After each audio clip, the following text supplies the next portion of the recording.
ಕರ್ನಾಟಕ.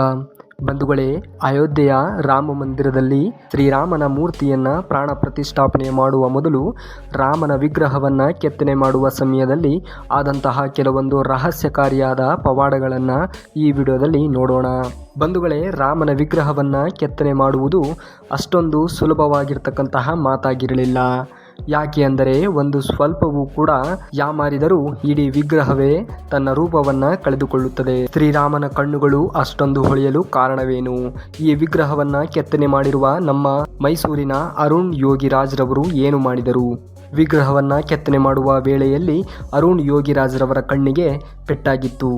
ಆದರೂ ಇಷ್ಟೊಂದು ಹೊಳಪು ಬರಲು ವಿಗ್ರಹಕ್ಕೆ ಅರುಣ್ ಯೋಗಿರಾಜ್ ರವರು ಮಾಡಿದ್ದಾದರೂ ಏನು ಎಂಬ ಹಲವಾರು ರೀತಿಯ ರಹಸ್ಯಕಾರಿಯಾಗಿರ್ತಕ್ಕಂತಹ ವಿಚಾರವನ್ನು ಈ ವಿಡಿಯೋದ ಉದ್ದಗಲಕ್ಕೂ ನೋಡುವ ಪ್ರಯತ್ನವನ್ನು ಮಾಡೋಣ. ಬಂಧುಗಳೇ, ನೀವಿನ್ನೂ ನಮ್ಮ ಚಾನಲ್ಗೆ ಸಬ್ಸ್ಕ್ರೈಬ್ ಆಗಿಲ್ಲ ಅಂತಂದರೆ ಈಗಲೇ ಸಬ್ಸ್ಕ್ರೈಬ್ ಮಾಡಿ. ಹಾಗೆ ಈ ಎಲ್ಲ ಮಾಹಿತಿಗಳನ್ನು ಕಲೆಕ್ಟ್ ಮಾಡಿಕೊಂಡು ವಿಡಿಯೋಸ್ನ ಮಾಡಲಿಕ್ಕೆ ಸಾಕಷ್ಟು ರೀತಿಯ ಸಮಯವನ್ನು ಹಿಡಿದಿದೆ.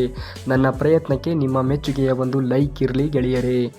ಬನ್ನಿ ಗೆಳೆಯರೇ, ಈ ಒಂದು ವಿಡಿಯೋನ ಪ್ರಾರಂಭ ಮಾಡೋಣ.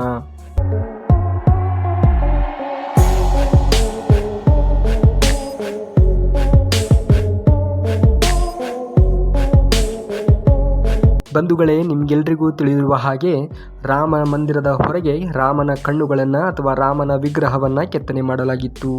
ಕೆತ್ತನೆ ಮಾಡುವ ವೇಳೆ ಇದಕ್ಕಾಗಿಯೇ ಒಂದು ಕಾರ್ಯಕ್ರಮವನ್ನು ಮಾಡಿ ಕಣ್ಣುಗಳನ್ನು ಕೆತ್ತನೆ ಮಾಡುವ ಮುನ್ನ ಸರಿಯಾ ನದಿಯಲ್ಲಿ ಸ್ನಾನ ಮಾಡಿಸಿ ಮುಖ ಮುಚ್ಚಲಾಗಿತ್ತು ವಿಗ್ರಹದು. ಇದಕ್ಕೆ ಜೇನುತುಪ್ಪ, ಹಳದಿ ಎಲ್ಲ ಹಾಕಿ ಕಣ್ಣುಗಳನ್ನು ಮುಚ್ಚಲಾಗಿತ್ತು. ಇನ್ನು ಈ ಕಣ್ಣುಗಳನ್ನು ಕೆತ್ತಲು ಬಳಸಲಾಗಿರುವ ಸಲಕರಣೆಗಳು ಏನು ಎಂದರೆ ಚಿನ್ನದ ಹುಳಿ ಹಾಗೂ ಬೆಳ್ಳಿ ಸುತ್ತಿಗೆಯನ್ನು ಬಳಸಲಾಗಿದೆ. ಬಂಧುಗಳೇ, ಗರ್ಭಗುಡಿಯಲ್ಲಿ ಇರುವ ಶ್ರೀರಾಮ ವಿಗ್ರಹದಿಂದ ಒಂದು ಸುಂದರವಾದ ಹೊಳಪು ಮೂಡಿ ಬರುವುದನ್ನು ನಾವು ನೋಡಬಹುದು. ಸಾಕ್ಷಾತ್ ಆ ಶ್ರೀರಾಮಚಂದ್ರನೇ ತನ್ನ ಕಣ್ಣುಗಳಿಂದ ಎಲ್ಲ ಭಕ್ತರನ್ನು ನೋಡುತ್ತಿದ್ದಾನೇನೋ ಎನ್ನುವ ರೀತಿಯಲ್ಲಿ ಭಾಸವಾಗುತ್ತದೆ. ಹಾಗೂ ಶ್ರೀರಾಮನ ಮುಖದಲ್ಲಿ ನಗು ಕೂಡ ಹೆಚ್ಚಾಗಿರುವುದನ್ನು ನಾವು ಕಾಣಬಹುದು. ಇದನ್ನು ಕಣ್ತುಂಬಿಕೊಳ್ಳಲು ಭಕ್ತ ಸಾಗರವೇ ಅಯೋಧ್ಯೆಗೆ ಧಾವಿಸುತ್ತಿದ್ದಾರೆ. ಶ್ರೀರಾಮನ ಈ ಚಮತ್ಕಾರವನ್ನು ನೋಡಿ ಭಕ್ತರೆಲ್ಲರೂ ಕೂಡ ಬೆರಗಾಗಿದ್ದಾರೆ.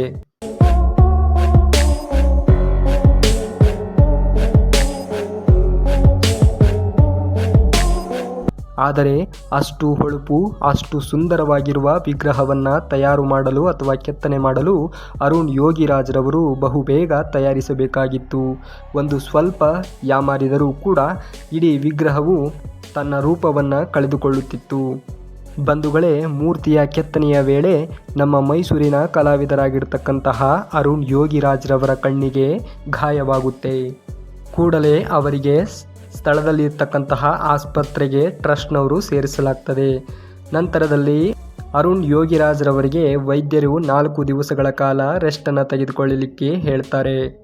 ಬಂಧುಗಳೇ, ಆದರೆ ಇದನ್ನು ಲೆಕ್ಕಿಸದ ಅರುಣ್ ಯೋಗಿರಾಜ್ ರವರು ಛಲಬಿಡದೆ ರಾತ್ರಿ ಹಗಲು ಎನ್ನದೆ ಮೂರ್ತಿಯನ್ನು ಕೆತ್ತಿದರು. ಈಗ ಆ ಮೂರ್ತಿಯನ್ನು ಬರೇ ರಾಮನಲ್ಲದೆ ಇಡೀ ದೇಶ ಒಪ್ಪಿಕೊಂಡಿದೆ. ಆದರೆ ಈಗಿನವರೆಗೂ ತನ್ನ ಒಂದು ಕಣ್ಣು ಮಂಜು ಮಂಜಾಗಿ ಕಾಣ್ತಾ ಇದೆ ಎಂದು ಅರುಣ್ ಯೋಗಿರಾಜ್ ರವರು ಸಂದರ್ಶನವೊಂದರಲ್ಲಿ ಹೇಳಿದ್ದಾರೆ.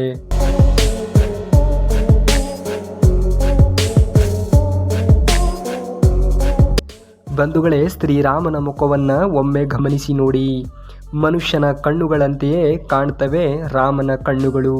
ಜೊತೆಗೆ ವಿಗ್ರಹದ ಮೂಗು, ಕಣ್ಣು, ಕೆನ್ನೆ, ಕಣ್ಣಿನ ಹುಬ್ಬುಗಳು ಹಾಗೂ ವಿಗ್ರಹ ನಗುತ್ತಿರುವುದು ಕೂಡ ಮನುಷ್ಯನ ರೀತಿಯಲ್ಲಿಯೇ ಕಾಣ್ತದೆ. ಹಾಗಾಗಿಯೇ ಈ ವಿಗ್ರಹ ಅಷ್ಟೊಂದು ಮುನ್ನೆಲೆಯಲ್ಲಿ ಇರುವುದು. ಬಂಧುಗಳೇ, ಶ್ರೀರಾಮನ ವಿಗ್ರಹ ಪ್ರಾಣ ಪ್ರತಿಷ್ಠಾಪನೆಗೊಂಡ ನಂತರ ಅರುಣ್ ಯೋಗಿರಾಜ್ ರವರೇ ಹೇಳಿರುವ ಹಾಗೆ ಮೂರ್ತಿಯಲ್ಲಿ ಬಹಳಷ್ಟು ಬದಲಾವಣೆಗಳಾಗಿವೆ. ನಾನು ಪ್ರಾಣ ಪ್ರತಿಷ್ಠಾಪನೆ ಮಾಡುವ ಮುನ್ನ ಈ ಮೂರ್ತಿಯನ್ನು ನೋಡಿದ್ದೆ. ಆದರೆ ಯಾವಾಗ ಪ್ರಾಣ ಪ್ರತಿಷ್ಠಾಪನೆಗೊಂಡ ನಂತರದಲ್ಲಿ ಶ್ರೀರಾಮನ ವಿಗ್ರಹವು ಸಂಪೂರ್ಣವಾಗಿ ಬದಲಾವಣೆಯಾಗಿದೆ ಎಂದಿದ್ದಾರೆ ಯೋಗಿರಾಜ್ ರವರು. ಬಂಧುಗಳೇ, ನಿಮಗೆಲ್ಲರಿಗೂ ಕೂಡ ಈ ಒಂದು ಸಂಗತಿ ಆಶ್ಚರ್ಯ ಎನಿಸಬಹುದು. ಶ್ರೀ ಬಾಲರಾಮನ ತಿಲಕದ ಮೇಲೆ ರಾಮನವಮಿಯ ದಿನದಂದು ಸೂರ್ಯನಮ್ಮಿ ಬೀಳುತ್ತಂತೆ.